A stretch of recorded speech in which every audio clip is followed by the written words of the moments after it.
drop actors and sets at 6 feet per second. It's nearly a free fall. They can do some really, really cool things. And so as an actor,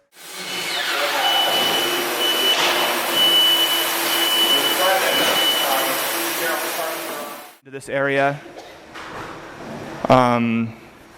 private bathrooms, drinking fountain, coat check. Oh, fun! They started painting this. Cool. But also a good rig.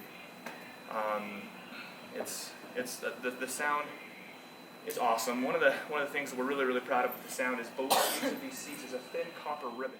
So in the other theater, and it is a loop system, which a lot of folks in the neighborhood have not heard about.